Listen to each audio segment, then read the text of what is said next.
Boa noite, queridos amigos, queridas amigas. Nós estamos aqui com o coração muito feliz. Hoje nós teremos a presença e a palestra do nosso amigo Marcel Mariano, que veio de Salvador. A Sandra depois vai fazer a apresentação dele.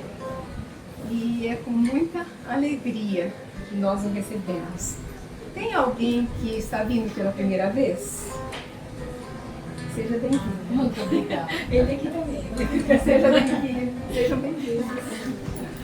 É um prazer recebê-los. Nós vamos fazer uma música. Essa música é pouco conhecida, sabe? Nós vamos fazer Aos Pés do Monte. E eu peço quem puder cantar junto para nos ajudar. Vai ser muito bom.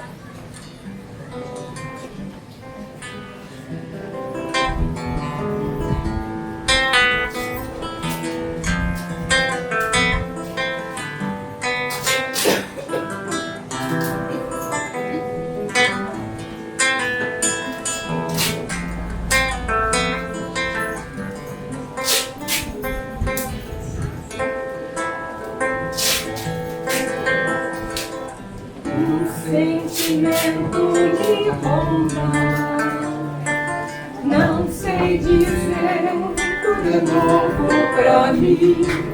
Meu coração se renova, sinto a esperança invadir o meu ser. Quero ser manso, ser limpo, ser justo e pobre de espírito ser. Tua palavra me sonda, encontra no reino que espera por mim. Eu te ofereço meu plano, as dores da alma que quer nascer. Eu ouvi tua voz, eu falar, me cantou e segui, caminhar e saber onde vou. Eis aqui, minha dor sereno.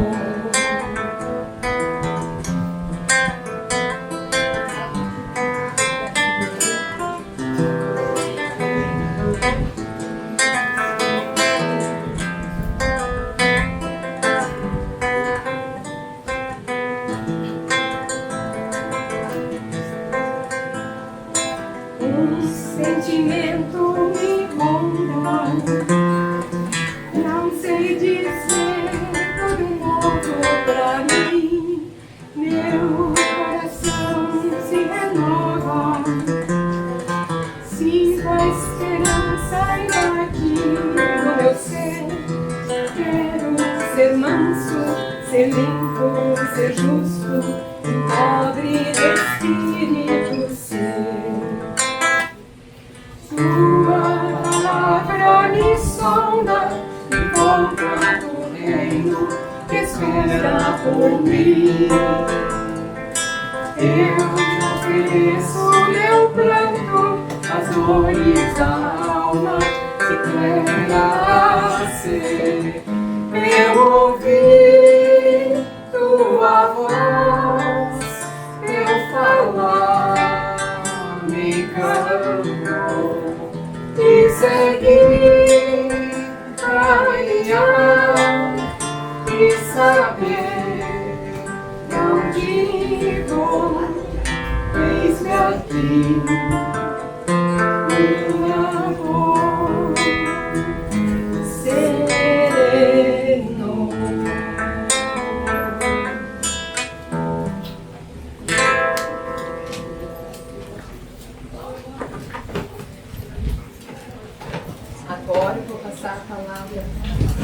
Marcelo Dias, nosso amigo, professor, e ele vai fazer a nossa prece de abertura.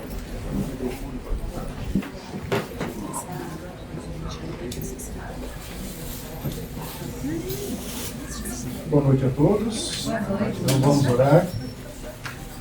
Vamos então elevar os nossos pensamentos a Deus, nosso Pai Criador, agradecendo, Pai, estarmos aqui reunidos em Teu nome, mais uma vez, com o propósito de conhecermos um pouco mais as Suas leis divinas, por meio da palavra, que possamos, Pai, nos abrir a esses horizontes espirituais, que possamos receber a iluminação do alto, que possamos nos curvar a esse ensinamento. Agradecemos ao Mestre Jesus, ao seu Evangelho de luz, que tem nos conduzido, lembrando sempre, Mestre, que somos trabalhadores da sua seara, da sua vinha, que possamos ser bons trabalhadores e aprender a caminhar por esse Evangelho de luz. Agradecemos aos espíritos amigos aqui presentes, que coordenam os estudos, as atividades da casa, e com eles agora nos aproximamos um pouco mais, pedimos a esses espíritos que nos intuem, que nos auxiliam na compreensão das palavras que serão ministradas. Que o nosso palestrante possa ser envolvido pela alta espiritualidade e que todos possamos estar dispostos a esse aprendizado. Se conosco, Pai, hoje e sempre, assim seja. Agora eu vou passar a palavra para a Sandra e para a apresentação do nosso palestrante de hoje. Não, senta ali, então.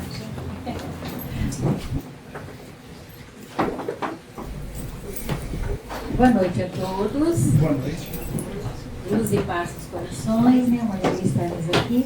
Antes da gente falar do nosso palestrante, nós queremos agradecer a Deus, primeiramente, sempre pela oportunidade, mas agradecer ao Marcel, que teve a gentileza de nos atender hoje, fora da agenda, né, Marcel? Muito obrigada pela sua atenção, pelo seu carinho. Agradecer a Thaís também, né, que nos colocou aqui para a gente poder estar. Então, que Deus abençoe a todos, inclusive a esses trabalhadores generosos. Nós vamos falar do nosso amigo Marcel Cadide Mariano, que já esteve aqui em Londrina. Ele esteve na sexta, no nosso lar, no sábado, no Dia de Luz, no domingo, no Meimei, e nos deu a graça de hoje estarmos aqui no Luzita Pedroso. Marcel é natural de Juazeiro, no estado da Bahia, é licenciado em História e bacharel em Direito. Profissionalmente trabalha na área da infância e família, na Justiça Baiana, em Salvador, onde reside. Trabalhador da Federação Espírita do Estado da Bahia, do qual já esteve na sua diretoria executiva, e também na Mansão do Caminho, do nosso saudoso Divaldo, em Salvador, Bahia.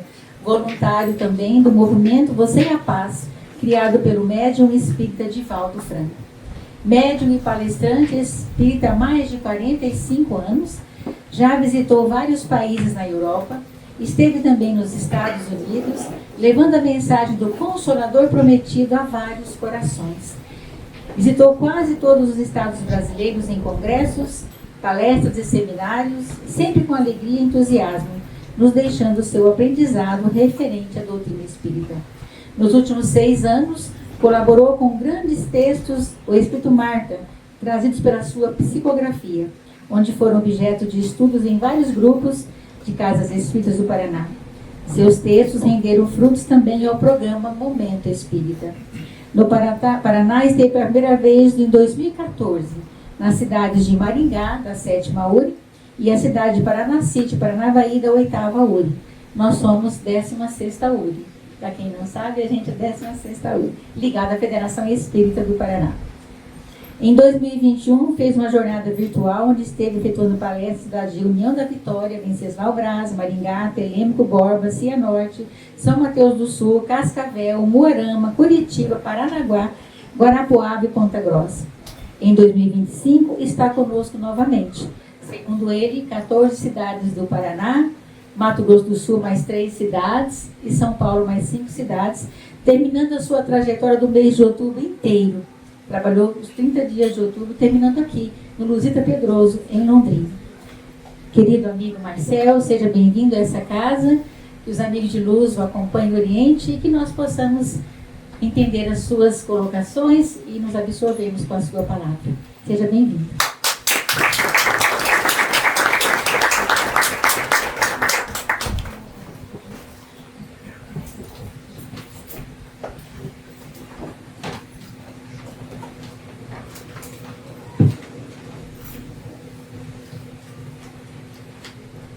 Meus amigos, minhas amigas, caros internautas que nos vão acompanhar oportunamente pelo YouTube, formulamos a todos votos de muita paz. Queremos agradecer a nossa Sandra Carrara, que articulou este convite, ao qual a benfeitora Marta aqueceu. Eu não faço palestra sem ouvi-la. Levei a ela, disse, nós iremos. A nossa Thaís, digna presidente, que nos abriu os braços para acolher na casa, e aos demais trabalhadores, frequentadores e gestores da veneranda instituição, cujos dados da homenageada há pouco ouvimos, uma mulher cristã, uma espírita nobre dedicada ao bem.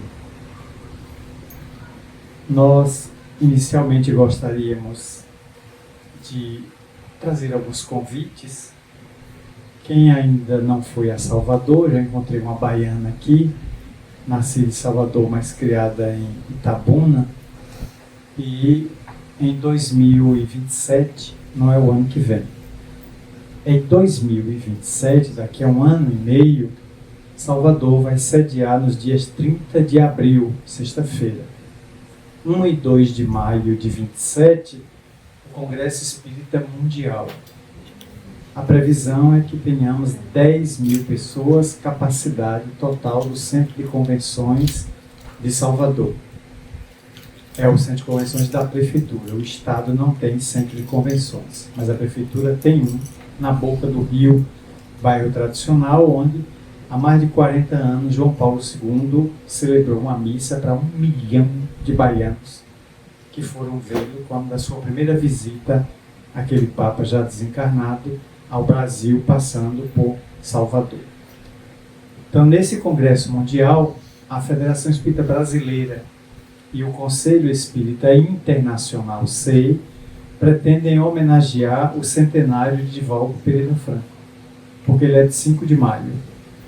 Como nesse ano ele completou 98 e 8 dias depois ele desencarnou no dia 13, esperávamos, claro, todos nós, que ele tivesse encarnado em 27, completando 100 anos. Então ele seria objeto material, pessoal, físico da homenagem. Já desencarnado, nós o homenagearemos nesse Congresso Mundial. A elaboração do Congresso, promoção, é da FEB, Federação Espírita Brasileira, e do Conselho Espírita Internacional, que é o órgão que reúne todos os países que têm algum tipo de representação espírita, como a Suíça, que tem federação, os Estados Unidos tem federação, inclusive nacional, que é o Conselho Espírita dos Estados Unidos, mas só a federação na Flórida, dos 50 estados americanos, só tem uma. Então, esses dois órgãos. Mas quem vai fazer a logística e a operacionalidade do Congresso somos nós, Federação Espírita do Estado da Bahia, da qual eu sou um dos diretores.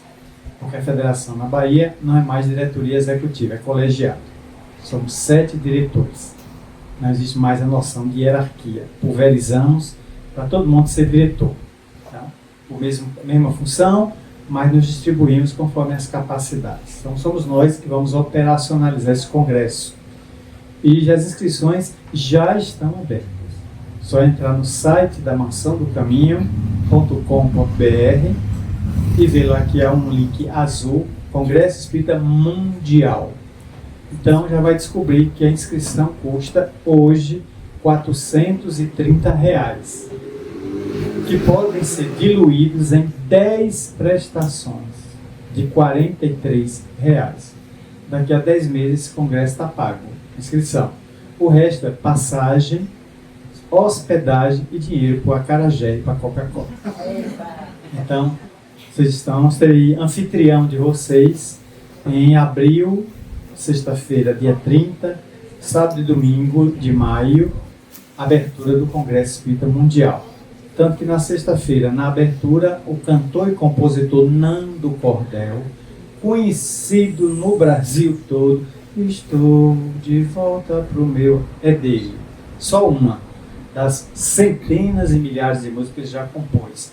Ele vai cantar uma música inédita em homenagem a Divaldo, na abertura desse congresso, né? Divaldo já confirmou presença, né? Então, sejam todos convidados para o Congresso Espírita Mundial, onde vai ter muitos objetos, digamos assim, de homenagem a ele, alusivo ao Congresso. Então, botam, vamos elaborar camisetas, canecas. Estive no Congresso Espírita da Bahia, Congresso Espírita Mundial. Axé, Divaldo. Imaginou? Uma caneca dessa, até os orixás vão acompanhar vocês. Yansan, Nanã, Xangô, né, Oxóssi. Você já vem com a turma toda do movimento afro-descendente.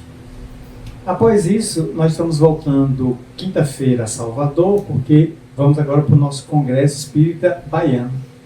Quinta-feira, depois de amanhã, daqui a 48 horas, estaremos com a abertura do Congresso Espírita da Bahia, 21ª edição. Eu já tenho 19 congressos nas costas. É um peso que estou até com esse problema na coluna de carregar tanto congresso. Dos 21, eu tenho 19 congressos Espírita da Bahia nas costas, participando efetivamente. São 1.200 convidados no hotel, ainda há vagas, que for a Salvador. Se inscreva e poderá participar no Hotel Fiesta do 21º Congresso Espírita da Bahia, mas eu não pego por causa do voo, né? Só chego 10h20 da noite de quinta-feira e a abertura é de 19 às 21 horas. Mas na sexta eu estou lá às 7 horas da manhã para sair às 6h30, 7 horas da noite. Não tem atividades à noite. Atividade é só manhã e tarde. Aí eu volto para casa, tomo um banho, caio na cama e desencarno. No sábado eu reencarno, porque o congresso suga. Então você ficar o dia todo naquele hotel Fiesta imenso, com um salão que pega 1.200 convidados, que é o limite máximo para poder colocar de pessoas ali. Encarnado, desencarnado a inscrição é livre, nem paga e pode ir à vontade. O último lembrete é de que hoje eu estive conversando com um sobrinho meu que é advogado, e ele estava na minha cidade natal, Juazeiro, assistindo virtualmente um tribunal do júri em Porto Alegre. Um rapaz estava sendo julgado pelo crime de homicídio cometido há 6 anos atrás. Ocorre que a defesa juntou no processo uma carta psicografada do falecido dizendo que não foi assassinado por ele, houve suicídio.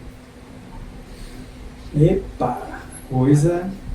Eu disse a meu sobrinho, Rafael, o STJ, Superior Tribunal de Justiça, tem 2 semanas decidiu, por unanimidade de votos da sua 6ª turma, analisando um caso concreto de também Porto Alegre, curiosamente a mesma cidade, que não se pode mais aplicar páginas psicografadas pelo morto em processos do júri.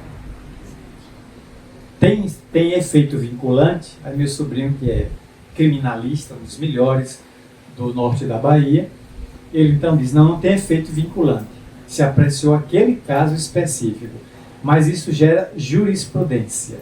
Ou seja, outros casos semelhantes podem. E nesse aqui eu não tenho dúvida, que o promotor aqui na minha tela está aos berros dizendo que nem tem além. Imagina a carta do além. Um promotor desse, quem é que precisa parar por aqui? Nem vou completar a frase, né? O promotor afirmou, não existe além, ou seja, ninguém vai para o além. Depois você morre, acaba, você vira purpurina, pó das estrelas, sei lá o que for, né? Poeira cósmica, você não vira nada. Então não pode haver carta do além, porque no além não tem ninguém para escrever carta. Aí eu disse, olha, deixa o júri, depois você me diz o veredito. Se a carta sensibilizou os jurados, que ao ler a carta, que a defesa está apoiada nesta carta. Isso é muito complicado porque eu fiquei aqui pensando com meus botões. Se foi suicídio, 6 anos depois do suicídio, já está escrevendo carta? Onde é que a gente viu isso? A perturbação do suicida no além é muito grande e é longa. Para ele estar escrevendo carta, já começou a desconfiança. Ah, mas uma perícia diz que a assinatura da carta psicografada é 99,99% igual a de documentos que ele deixou na Terra. Mas a doutrina espírita não interessa a assinatura. Se a mensagem for boa, não tem assinatura ruim que a deslustre. Mas se a mensagem não prestar, não tem assinatura boa que a salve. Então ao Espiritismo não interessa a assinatura, deixa daquele Espírito, interessa o conteúdo da carta. É o conteúdo que me interessa. Quantas vezes eu recebi mensagem de pessoas, Marcelo, eu estou lhe mandando uma mensagem porque o médium de nossa casa está recebendo Bezerra de Menezes. Dê uma olhadinha se é mesmo. Eu examinei o texto, imprimi o e-mail para ter a carta na mão, a página, fui lendo, achei erros de português, erros de concordância e erros de pontuação. Impensável para uma entidade do quilate de Bezerra de Menezes. Mas o pior é que eu achei erros doutrinários. Não achei coerência de um parágrafo com o outro, ou seja, a mensagem não me dizia coisa com coisa.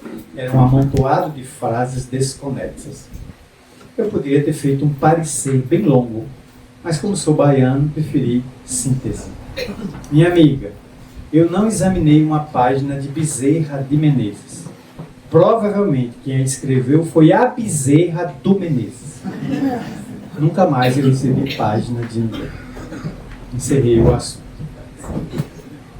A proposta para a nossa noite é uma análise, uma reflexão, não é análise, é reflexões sobre a trajetória de Saulo a Paulo, o percurso da transformação. Obviamente que não vou tirar de vocês o prazer de examinar, quem já leu, relê, quem não leu, leia Paulo e Estevão. Não é um livro, é um best-seller.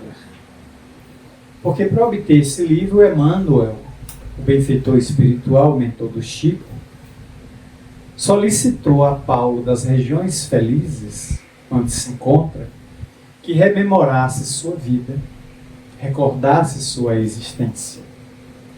E em cima das imagens, das ideoplastias que Paulo de Tarso, nas regiões felizes, gerava, Emmanuel as recebia por mecanismos que nós estamos longe de entender, de compreender, porque é tudo no psiquismo. Emmanuel via as imagens geradas pelo recordar, pelo exumar do pensamento de Paulo e mandava para a terra, para o automatismo mediúnico de Chico na fazenda Modelo, em Pedro Leopoldo. O médium, durante 8 meses, psicografou o livro de 7, 7h30 da noite até meia-noite, 1h da manhã, em transe total. Sonambúlico, inconsciente, sem saber de nada. E abraço escrevendo. E o livro foi ficando pronto na década de 40. Então, por esse fenômeno, o livro veio. Então, aqui é a própria recordação de Paulo que Emmanuel captou e vestiu de letras as imagens. Então, é um processo em que Emmanuel foi médium de Paulo, tanto quanto Chico foi médium de Emmanuel. O fenômeno dá-se o nome de ponte mediúnica. Já aconteceu com Divaldo, na cripta de Teresa de Siena, uma grande santa da Igreja Católica, quando Divaldo, na Europa, visitou o túmulo desta santa, cujo corpo está todo mumificado, preservado. E ao visitar, Joana disse a ele: Teresa de Siena deseja mandar uma mensagem. Divaldo se concentrou ali mesmo na tumba e Joana fez a ponte. Capturou o pensamento da entidade que está num altíssimo grau de evolução, pegou o pensamento e mandou para Divaldo. Era possível que a Teresa de Siena mandasse a mensagem diretamente para Divaldo? Possível é. Só ela querer. Mas a vibração dela é muito alta e Divaldo teria que subir muito para chegar a um patamar, ela teria que descer, os dois se encontrarem numa faixa de sintonia. Joana de Anjos, eu sou mais execuível, né? É sempre na Bahia a gente improvisa. Vou fazer uma gambiarra mediúnica de alta qualidade. Ela manda a mensagem, eu capto e mando para o senhor, porque com o senhor eu já convivo diariamente. Estou colocando aqui no sentido de Joana estava 24 horas ao lado de Divaldo, convivendo com ele, e portanto os dois uma sintonia intensa. Para ela criar uma sintonia, a entidade veneranda demoraria mais tempo e Divaldo teria que subir. Ele estava fazendo uma visita à cripta. Então, a ideia de quem visita uma cripta é a ideia do turista, é a ideia de visitante. Notem aí.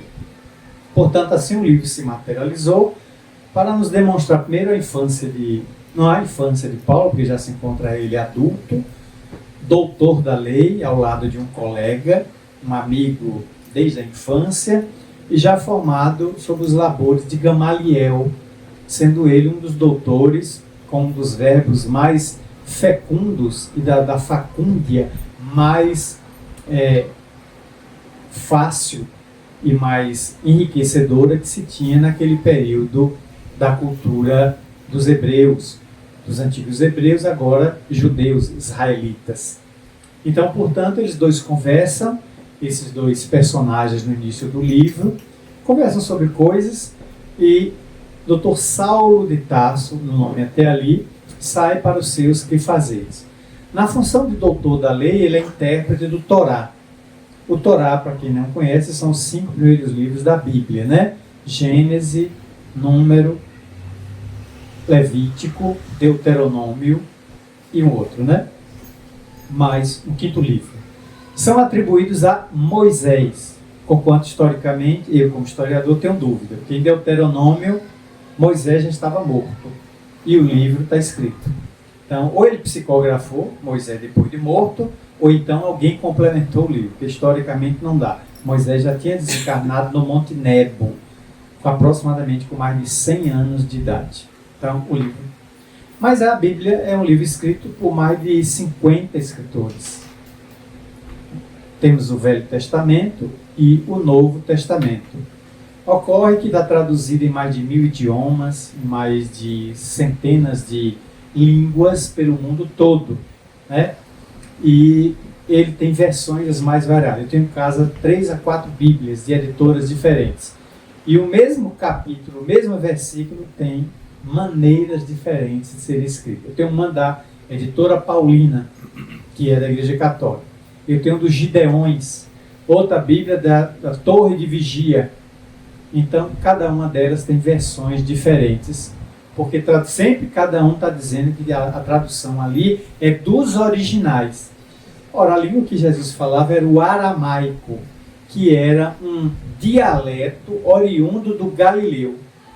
O Galileu já era oriundo do hebraico, e o aramaico era uma língua muito pobre. Para você dizer muitas coisas, você usava a mesma expressão, o mesmo verbete, diferente da língua portuguesa. O português tem 375 mil verbetes, palavras, só no dicionário OUAIS, que tem quase 9.000 páginas. Então, nosso português, nossa língua, que é oriunda do latim, é muito rica. A palavra prostituta tem 40 sinônimos diferentes. A palavra bandeira tem 38 sinônimos diferentes. Então, nós temos uma língua extremamente rica. A de Jesus era muito pobre. E ele teve que se valer, por isso que há divergências até hoje, se ele quis dizer que é mais fácil um camelo passar pelo buraco de uma agulha do que um rico entrar no reino dos céus. É uma imagem muito forçada, porque jogar um dromedário numa agulha, daquela menorzinha, de cozer botão. Jesus não era esse homem que usava de imagens muito forçadas. Era camelo ou era cabo? Porque você fazer passar uma corda por uma agulha já é impossível. Um camelo, que é um bicho alto danado, com 2 corcundas, aí é mais impossível ainda. O espírito superior, Jesus não era superior, Jesus era puro, ele não usava esse tipo de imagem, eles não usam esse tipo de imagem forçada. porque eles descem para estar conosco e usam o nosso linguajar para que a gente se esforce por subir. Então, há interpretações aí muito equivocadas sobre esta passagem. Então, o Torá é o testemunho de Moisés aproveitado pelo povo israelita como base de sua cultura até hoje. Portanto, eles têm um calendário diferente do nosso calendário juliano, gregoriano do Ocidente. Estamos hoje em 28 de outubro de 25, dia do funcionário público, que sou eu, e um monte de gente que deve ser também funcionário público. Estamos no nosso dia de feriado durante o ano. A gente aguarda um ano por essa data para não fazer nada, né? Então, e eles têm outro calendário. Nós já aguardamos e chegou o Messias nosso para o Ocidente cristão. O Messias veio, é Jesus. Para os judeus, o Messias está sendo aguardado. E não é Benjamin Netanyahu. Ele não é o Messias. Essa é a certeza que eu tenho que não é. General, cabo de guerra, ele gosta de guerra e não de paz. Então aí, tenho certeza disso. Então temos diferenças, mas se pode conviver. Saulo começou a perceber que um movimento novo se instalava naqueles dias. Havia já notícias, ele não conheceu Jesus. Nunca. Ele nunca viu Jesus pessoalmente, só em Damasco. Fisicamente, nunca houve um encontro entre Saulo, Paulo ou Jesus. Só em Damasco. Mas Jesus já estava no mundo espiritual. Então, ele foi percebendo que havia uma novidade, alguma coisa arejando. Tinha gente pensando de maneira diferente. Então, foi o primeiro impacto. E Hegel costuma dizer, um filósofo europeu, salvo engano é inglês, Hegel costuma dizer que toda ideia, quando chega, ela enfrenta três degraus. Ideia nova. No primeiro momento, toda ideia nova ela é combatida. Você tem uma ideia que está estabelecida e chega uma ideia nova. Ignorem-na. Vamos combatê-la, vamos destruir. Vem o combate. Depois do combate, ela deve ser ignorada. Porque ela começa a triunfar o combate. Aí você começa de ignora. Não permaneçam aqui com a mesma ideia que já rege nossa vida. No terceiro momento, a ideia nova triunfa, porque ela supera a ideia antiga. Como diria Caetano Veloso, é incrível a força que as coisas parecem ter quando precisam acontecer. O filho de Santa Mara, de Dona Canô e irmão de Maria Bethânia. Mais poderoso do que um exército é uma ideia nova quando tem que triunfar na terra, diria Leon Denis. Ou seja, a ideia vai chegando. Então, tem gente preocupada com os últimos censos do IBGE, dizendo que caímos 2 pontos percentuais. Éramos no Brasil, declaradamente em 2010, 3 milhões e 500 mil espíritas. Agora somos 3 milhões e 300 mil espíritas. Sumiram 200 mil. Quando me perguntam, Salvador, cadê esse povo? Eu digo, morreu e está no brau. Está no 2 brau, 3 brau. E alguns preferiram Carlinhos Brau. Aí é questão de preferência baiana, meu filho. Mas você não está preocupado com isso? Eu estou, não. Olha para a minha cara. Estou me lixando se baixou 2 graus, 2 pontos ou subiu. Eu estou preocupado é que em 2010, 7 milhões e 900 mil brasileiros disseram que não acreditavam em nada. Agora são 16 milhões. Eu estou preocupado com essa massa que agora diz que não acredita em nada. É isso que a gente precisa preocupar. Porque esse é o nosso material. É o material que vai trabalhar. Porque onde é que esse que não acredita em nada vai bater? Não vai frequentar a igreja católica, não vai à igreja evangélica, não vai para o terreiro de candomblé, nada. Vai frequentar o bar, vai frequentar o shopping, vai frequentar o lugar de consumo, porque tudo para ele é matéria. A vida se resume a viver, flui tudo que a vida pode dar, e Zé finir, passa a regra e fecha a conta. Não tem mais nada depois da morte. Só que podem ser assaltados pela obsessão, pelo vampirismo, pela perda do sentido existencial. E quando não encontrarem resposta em lugar nenhum, vão bater aqui, a casa espírita.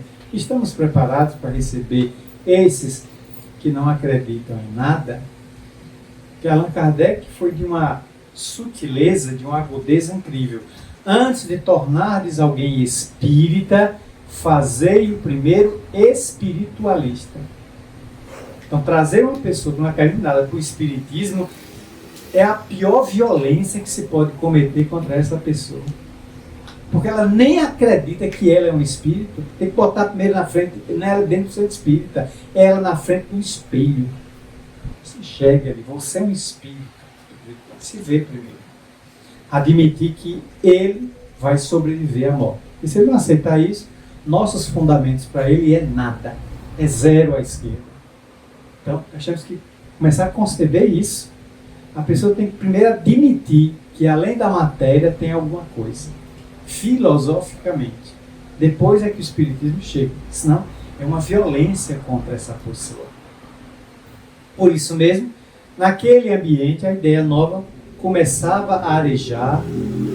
Surge a Casa do Caminho, com os apóstolos que após a crucificação e a morte de Jesus vão para Jope, abandonam a função de pescadores, porque eu não sei mais o que é que eles foram viver, a história não relata, e eles passam a viver em torno de uma casa adquirida, velha, caindo aos pedaços, segundo Amélia Rodrigues, espírito Pordivaldo, dá notícias dessa casa, em um dos seus livros, né, Pelos Caminhos de Jesus, último capítulo. E então naquela casa ali onde tinha um imenso salão no meio, arrodeado de quartos, cercado de quartos, ali eles fazem o primeiro núcleo do cristianismo primitivo. E passam a atender a escória, a gentalha, os miseráveis, os infelizes que Jerusalém não queria. Todos batiam ali. Eram drogados, eram bêbados, os viciados de toda a ordem, os doentes, leprosos. Pronto, a escória de Israel migrava para ali. Houve um período em que dois irmãos muito ricos de Jerusalém se converteram ao cristianismo. E sem filhos e sem mulheres, os dois irmãos doaram todos os recursos financeiros para a Casa do Caminho. Aquilo gerou um impacto em Jerusalém que está no livro. Não é eu estou criando, não. É Emmanuel que diz. Ainda dá o nome dos dois irmãos. Doaram todos os recursos e foram trabalhar com Simão Pedro. Ora, nós sabemos hoje quando uma personalidade de escola, uma pessoa muito representativa, adere a uma doutrina nova, como a espírita, gera um impacto muito grande.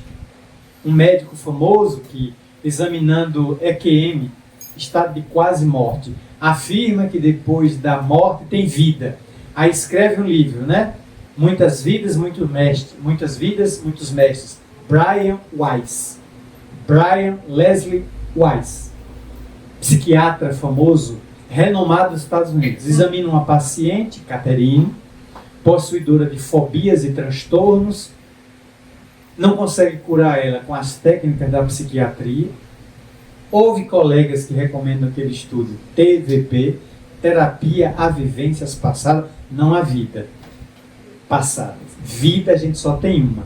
As existências corporais é que são várias, mas a vida é única.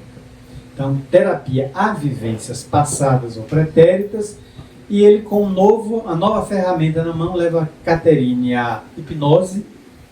Ela regride e constata ter 87 reencarnações diferentes. Onde numa delas ela cometeu delitos, não foi nenhuma personalidade de escola, nenhuma rainha, nenhuma deusa, nenhuma faraona no Egito, nada. Foi todo como uma era prostituta, na outra foi comerciante, na outra foi homem, na outra mergulhou como mulher e estava ali como Catherine, toda perturbadinha na universidade. Não conseguia dormir, não conseguia estudar, cheia de conflitos. O médico a curou.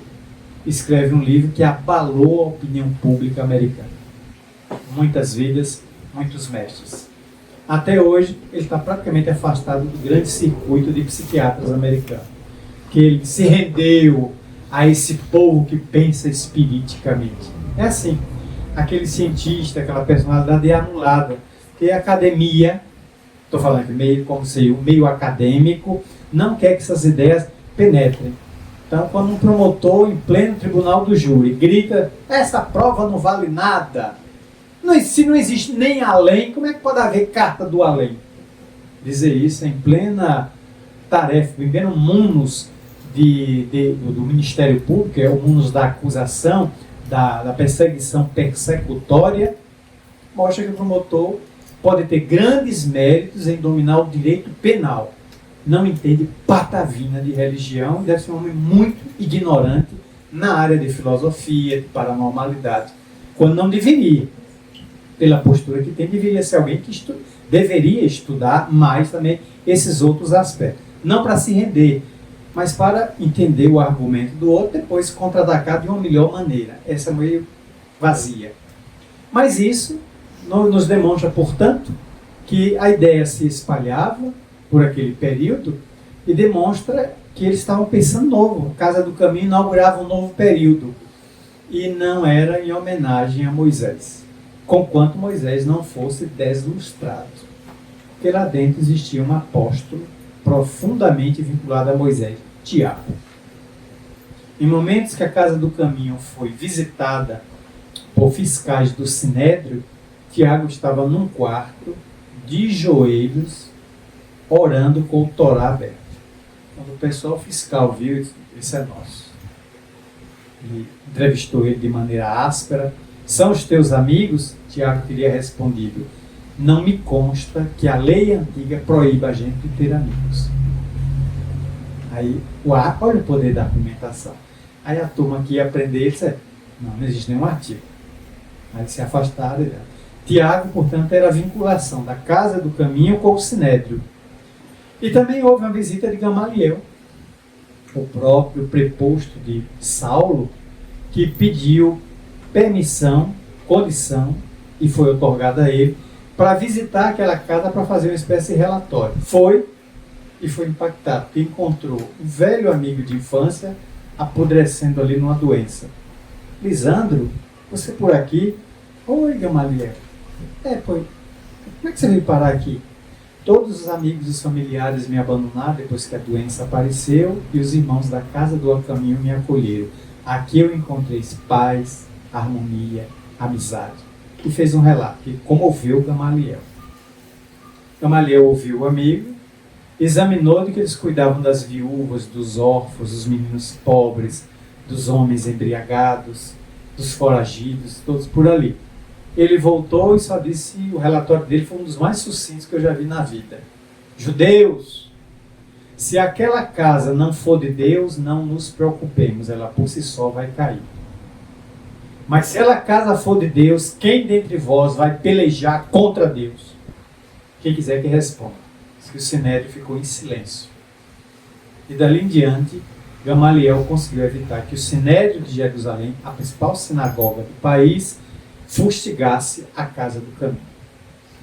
Saulo era inflamado, não concordava com essa postura do seu próprio preceptor e desenvolveu uma campanha de perseguição inclemente. Então, ele mandou matar pessoas, não consta no livro de Emmanuel que ele matou pessoalmente, mas ele lavrou. Ele mandou apedrejar Estevão. E quando ele visitou a Casa do Caminho, lá estava o apóstolo Estevão, o velho Gesiel. E ele desafiou e Gesiel para o Estevão para um repto filosófico, teológico, e Estevão foi salvo porque apareceu uma mãe com uma menina muda. E a mãe, em súplica dele, Estevão, apóstolo, irmão Estevão, minha filha está muda, não fala nada. Paulo ficou olhando, Saulo ficou olhando. Não tinha recurso para curar a menina, só tinha verbo, só tinha conhecimento do Torá. Estevão se aproximou, colocou a mão na menina, aplicou um passo e suplicou a Jesus. A menina disse, mamãe, eu falo. A menina tinha um processo obsessivo que Estevão afastou. Aquilo deu um impacto tão grande em Saulo que ele saiu arrasado, achando que perdeu. Perdeu o repto, a discussão com Estevão. Então se tomou de ódio sem saber que estava diante do cunhado. Porque foi noivo de Abigail. Abigail, depois que o irmão foi apedrejado por ordem dele, e ainda no apedrejamento, quando ela reconheceu que o apedrejado era seu irmão, Gesiel, és tu, ou Abigail, sou eu. Saulo se aproximou, mas vocês são parentes? É meu irmão. Ele acabou matando o ex-futuro cunhado. Nem chegou a ser cunhado, não matou logo na pedrada. Mas o que é que Estevão disse ali? Abigail, se vincule a Saulo. Saulo é bom. Quando conhecer Jesus, o defenderá com o mesmo ardor com que defendeu Moisés. Ali é o impacto. Ali o homem não foi mais nada. Primeiro renunciou a vincular-se a Abigail e não mais se vinculou a qualquer outra mulher. Tornou-se um eunuco, um casto por amor a Deus. O que gerou muito problema para ele. Porque ele tem epístolas, né? Ele tem cartas, né? São as epístolas, sobretudo aí nas cartas paulinas, onde ele vem fazer colocações muito dolorosas contra a mulher. Contra os homoafetivos, homossexuais, também contra a mulher. Já mostra o conflito dele. A libido aprisionada, o transtorno de alguém que queria fazer uma família e não pôde. Que matou o cunhado e Abigail morreria logo, pouco tempo depois, devorada pela tuberculose. Então aquilo ali ficou como consciência de culpa em Saulo. Então vocês veem que ele carregava um transtorno. O homem já era envenenado, aí tornou-se tóxico. Ou seja, já era ruim, ficou pior. Porque agora eu vou matar todo cristão que encontrar pela frente. Aí ficou sabendo de que Abigail se converteu ao cristianismo graças a um velhinho que passou na casa dela. Ele passou uma semana com ela, Ananias. Bom, então vou matar com esse homem que perverteu minha noiva. Pega um homem que supostamente sabia o paradeiro de Ananias e tortura esse homem, começando arrancando as unhas. Tinha um alicate na época que você arrancava as unhas ao vivo. Começou 2, 3 horas, o homem disse, eu digo o que sei, eu digo o que não sei, e ainda digo o que o senhor quer saber. Olha que método suave de arrancar informações. Aí o homem disse na hora, a última informação que eu tenho é que Ananias foi para Damasco. Essa é verdade, juro por Deus, por Moisés, por Alá e até por Iemanjá. O homem deve ter jurado por tudo que era sagrado na época e até que não ia existir. Saulo abrandou o interrogatório, que era uma tortura, arranjou 3 cavaleiros, Jonas, Demétrio e Jacó, e seguiu para Damasco montado em camelos. Mas só chegou às portas de Damasco quando teve um inovidável encontro com Jesus e a frase que ele nunca respondeu: Saulo, Saulo, por que me persegues? E ali ele tomba do cavalo, porque Jesus tomba do camelo. Jesus é assim, derruba mesmo.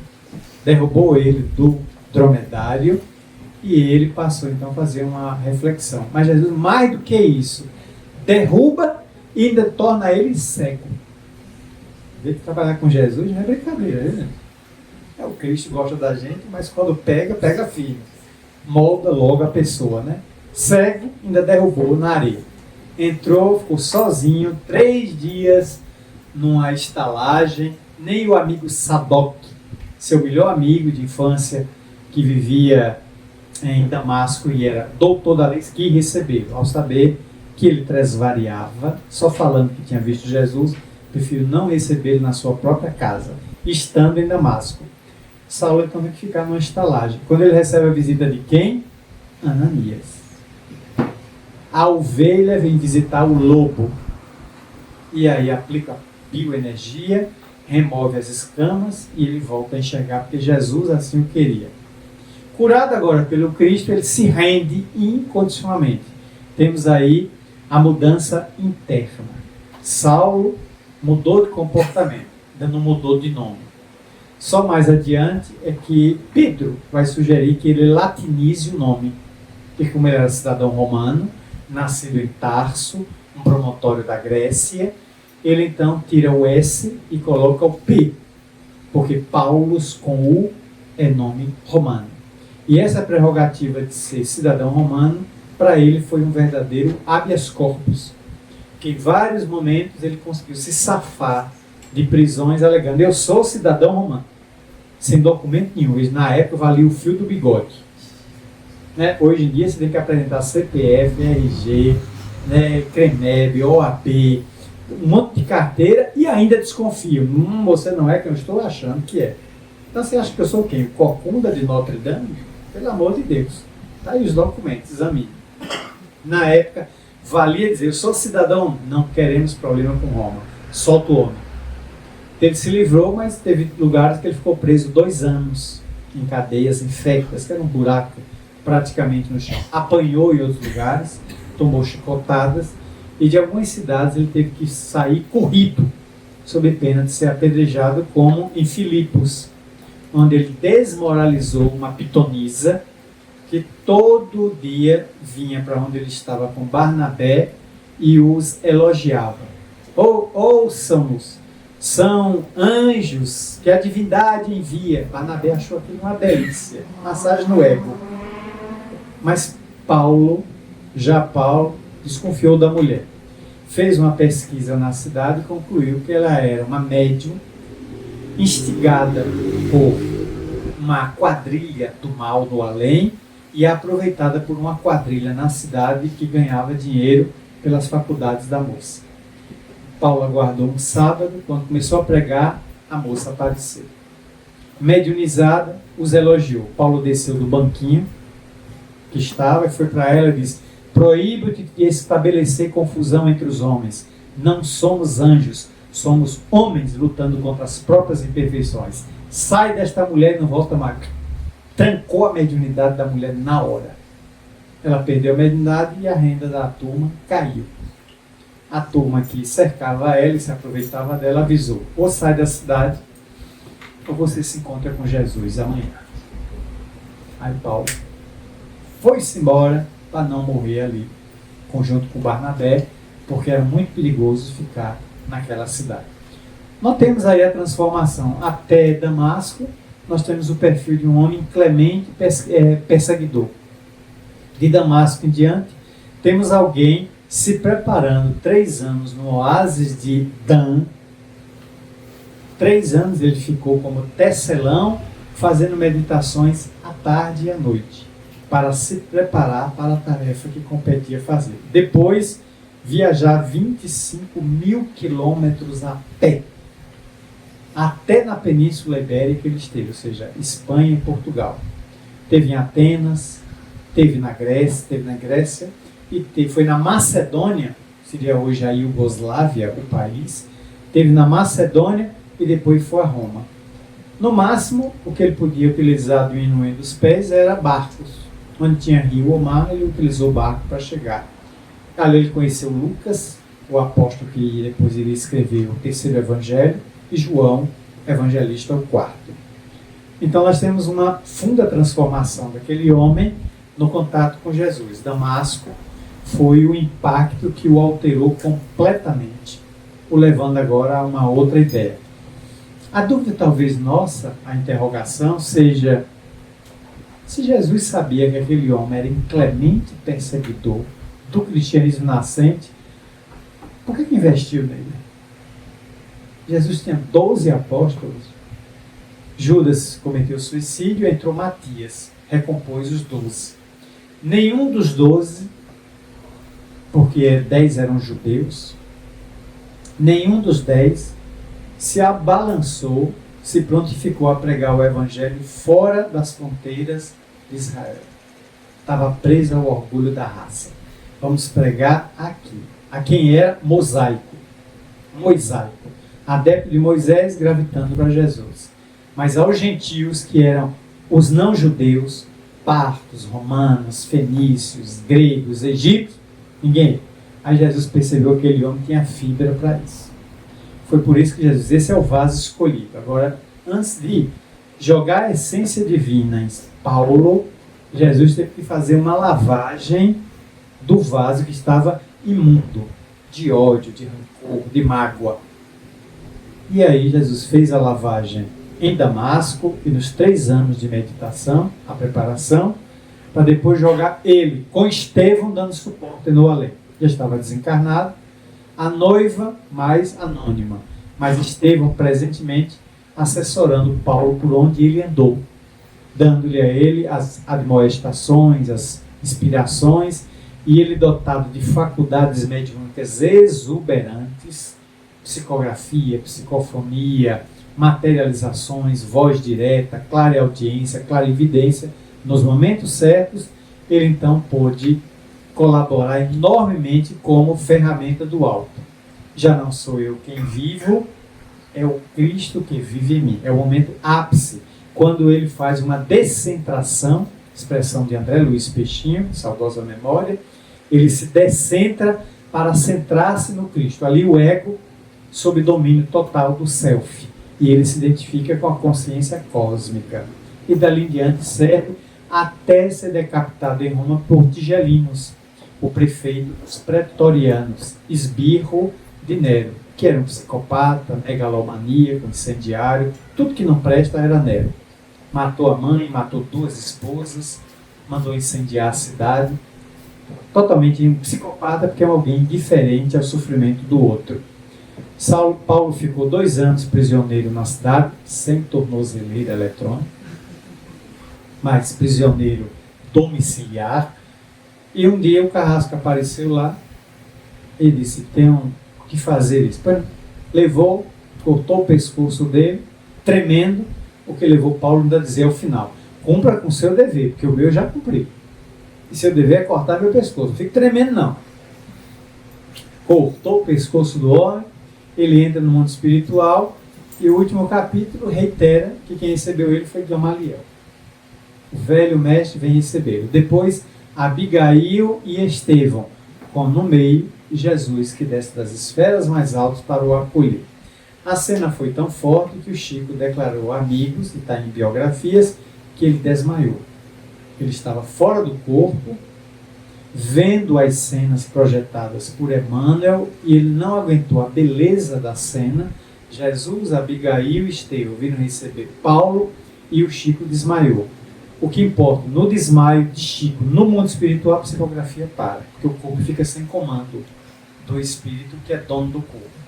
Emmanuel teve que acordar Chico no além, para ele continuar vitalizando o corpo, a fim da psicografia fechar o maior best-seller que se tem notícias. Uma biografia de Paulo completa, mas retratando a transformação dele, o percurso dele, do inclemente perseguidor até o maior desbravador, o internacionalizador da mensagem de Jesus, o que fendeu as fronteiras do judaísmo para levar a mensagem lá para fora. Mas Emmanuel, em Fonte Viva, faz uma comparação entre Paulo e Madalena, Maria Madalena, e ele diz que o sacrifício de Madalena foi maior do que o de Paulo. Emmanuel. Porque Paulo já saiu de uma base muito boa. Paulo era casto, honesto, conhecedor profundo da lei, não tinha cometido delitos, vinha de uma família respeitável, a base dele era muito boa. Ele só construiu uma ideia sobre Moisés, Jesus deu um choque de realidade nele e ele foi para a noção cristã mais avançada. Madalena, né? Maria Madalena de Magdala, estava no fundo do poço, no charco, era alguém que vendia o próprio corpo, portanto enlouquecia os homens pela sua beleza, pelo seu colágeno, pela sua ocitocina, portanto era alguém que estava depravada. Ela no encontro com Jesus altera a própria vida, a própria rota, passa a andar com os leprosos, se contamina com os leprosos, atende aqueles e depois, sabendo que ia morrer, migra para Éfeso, na Turquia. Ao chegar nas portas da cidade, já febril, arrebentada em pústulas pútridas que surgiu em sua pele, fruto do mal de Hansen, Maria, mãe de Jesus, é avisada e vem ter com ela. A leva para casa, ela ainda delira 3 noites até morrer, nos braços de Maria. Uma Maria nos braços da outra. E Jesus a recebe no além ao dizer: vem Maria, já atravessaste a porta estreita. E Maria de Madalena entra no além. Maria Nazaré ainda fica algum tempo e consta dados que aos 80 anos, perto dos 80 anos, ela desencarnaria nos braços de João, o evangelista, que foi avisado que ela estava muito doente, abandonou a Ásia, onde pregava, e voltou para dar último suporte à mãe de Jesus, que adentrou-se o mundo espiritual. Nesse ponto tem uma mensagem de Irmão X em Boa Nova, de número 30, Maria de Nazaré, que é uma mensagem impactante mostrando a desencarnação dela e a entrada no mundo espiritual. Segundo Chico, narrou também amigo, foi a segunda mensagem, e é só essas duas, que ele também desmaiou. Ele viu a cena projetada por Irmão X, Beto de Campos Veras, e ele não aguentou a beleza e desmaiou. Naquela narrativa de Maria de Nazaré, entrando no mundo espiritual, antes de ser levada pelas entidades luminosas ao reino do seu filho, para o tão aguardado reencontro com ele. Como se vê, meus amigos, amigas, nós estamos diante de pessoas que se transformaram. Agora, o esforço é nosso. Como é que a doutrina espírita surgiu na vida de cada um de nós? O que é que nós estamos fazendo desse material, do espiritismo em nossas existências? Isso é uma pergunta individual, personalíssima. Não me respondam. Cada um deve responder para si. Está havendo transformação nossa efetiva para espelharmos, refletirmos essa mensagem agora nova numa sociedade que está imaterialista? Hoje, bastou uma leve consulta de manhã cedo à internet, às redes sociais, para ver. Caiu um avião no Quênia, faltando 40 quilômetros para o pouso. Incêndio a bordo. 11 pessoas, 100 sobreviventes. 8 eram da Hungria, da Bulgária. O restante eram 2 alemães e mais de outra nacionalidade não reconhecida. Tragédia. Não há sobrevivente. Os corpos estão queimados e irreconhecíveis. O presidente americano mandou bombardear uma nova lancha no Caribe, supostamente, na opinião dele, sem provas, carregada de drogas. Tinha 14 pessoas dentro da lancha. Ele já tinha mandado matar 46, agora com 14, vai para mais de 60 pessoas mortas em 4 ou 5 barcos estourados pela Marinha Americana. Pode ser droga e pode ser pescadores atrás de siri, badejo, vermelho, manjuba, piquitinga. É preciso prova. Ninguém está condenando, absolvendo.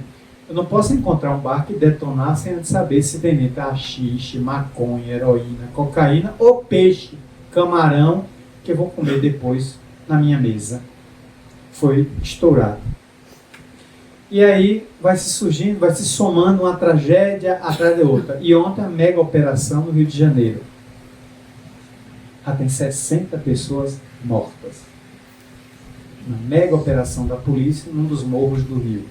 O Rio virou um caos de ontem para hoje. 60 pessoas fuziladas. Só um bandido. É gente do povo.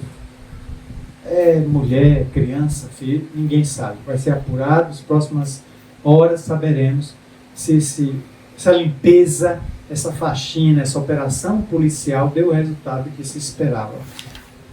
Todos os dias uma tragédia atrás da outra. Como é que estamos lidando com isso? Estamos nos contaminando? Já estamos contaminados? Isso torna mais amargo o nosso dia? Ou nós estamos compreendendo que isso faz parte de um planeta que está em transição planetária? E numa transição tudo é convulsão. Olha o Melissa aí, né?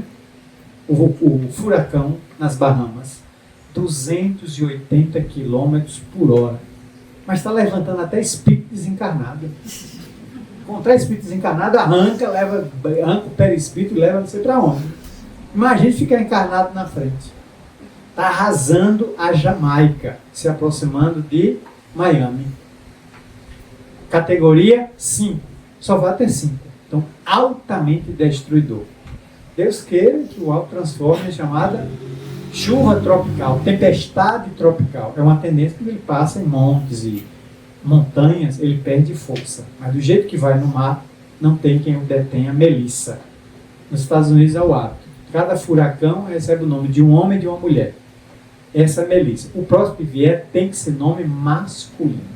Aí revezando também. Ora bolinha, ora luzinha.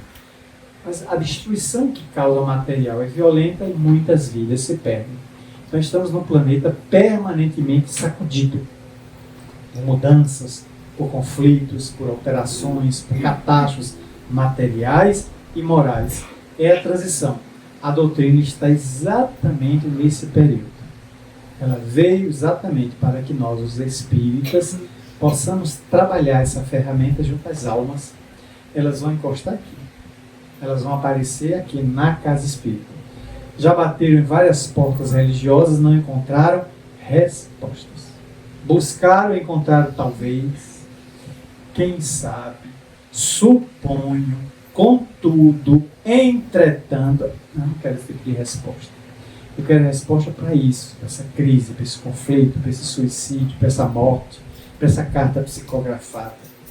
E nós temos, porque lidamos com a ciência, com a filosofia e com a ética, que outros interpretam como religião. André Luiz Peixinho ainda botava um quarto pé no espiritismo, arte. Nós temos a ferramenta da arte escutada agora aqui a pouco. Mais uma ferramenta para divulgar a doutrina espírita na Terra. Então, em todos nós, o forte compromisso de desenvolver a mensagem espírita nos corações, levar consolação a quem precisa, aprender a ouvir.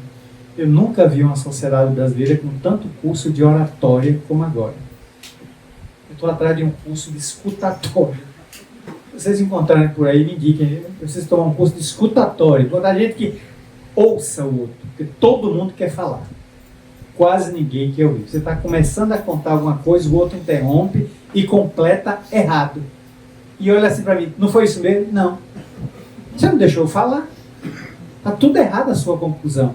Não aconteceu nada disso, aconteceu aquilo, outro. Porque a pessoa é ansiosa. E estamos numa sociedade profundamente ansiosa. A primeira leva de homens que veio à Terra, homens e mulheres, constituiu a cultura do Paleolítico. Pedra lascada. Qualquer ferramenta no chão, pedra, pau, o homem usava como ferramenta para se defender ou matar animais para comer. Milhares de anos depois, o homem evoluiu, as sociedades humanas foram para o Neolítico, a sociedade da pedra polida. Agora nós estamos na terceira fase. Paleolítico, Neolítico, e agora nós estamos na fase do Ansiolítico. O homem e a mulher lascado. Só dorme drogado. Só anda turbinado. Se não botar aquela que dá asas, não trabalha. Para ter intimidade, tem que recorrer ao azulzinho ou a outra branquinha. Não importa. Para trabalhar, fazer uma coisa, tem que estar turbinado o guaraná em pó ou ginseng. Quando era maca peruana, que saiu até de moda. A Anvisa não encontrou evidências científicas que a maca peruana faz tudo que proclamava-se dela. Por isso que sumiram das prateleiras produtos com maca peruana. Foi a Anvisa que recolheu. Quem me disse foi uma farmacêutica. Eu procurei, disse, não acha mais não. Mas eu disse, meu Deus do céu, minha reencarnação está perdida.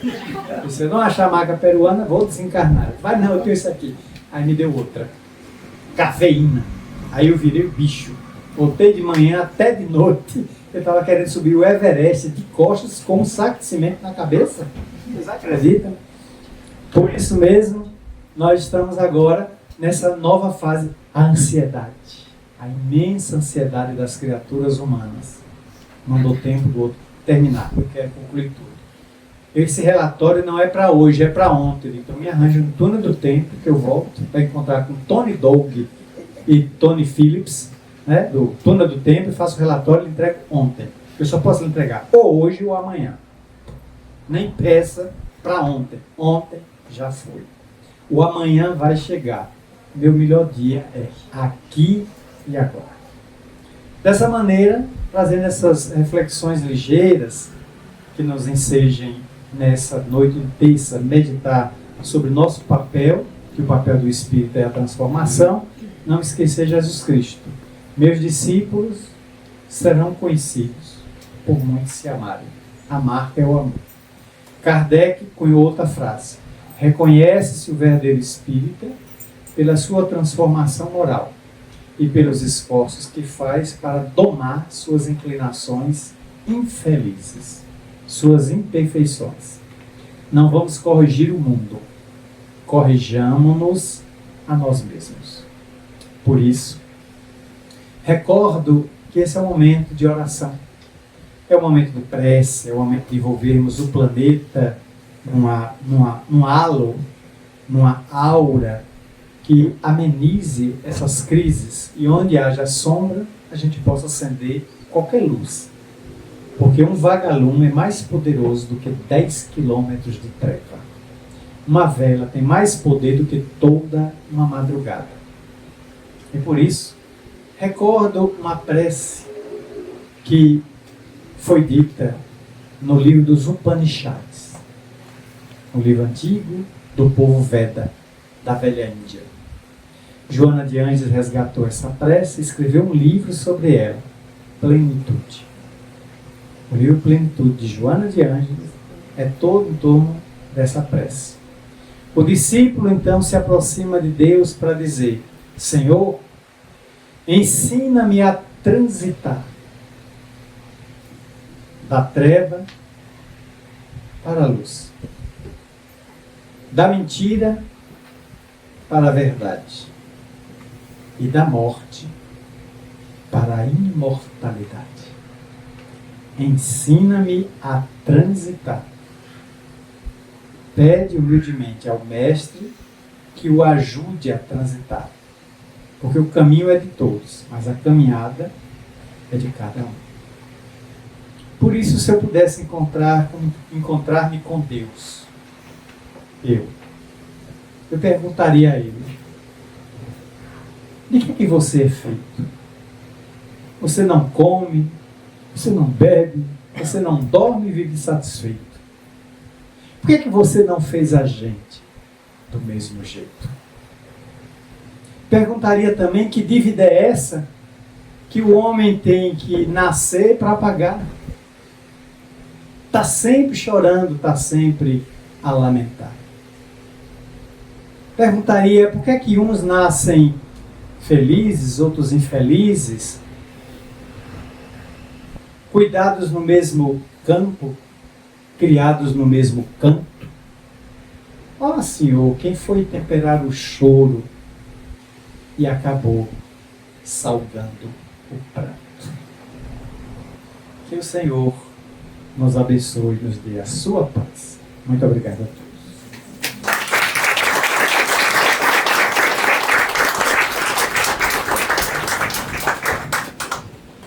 Queremos agradecer de coração ao Marcel pelas suas palavras, pelos ensinamentos que trouxe para nós, em nome de todos os nossos trabalhadores, em nome de todas as pessoas aqui presentes. Muito obrigada. Queremos também agradecer a Sandra Carrara, que é a presidente da 16ª UNE. Queremos agradecer ao Marcelo Dias, que é conselheiro da FEP.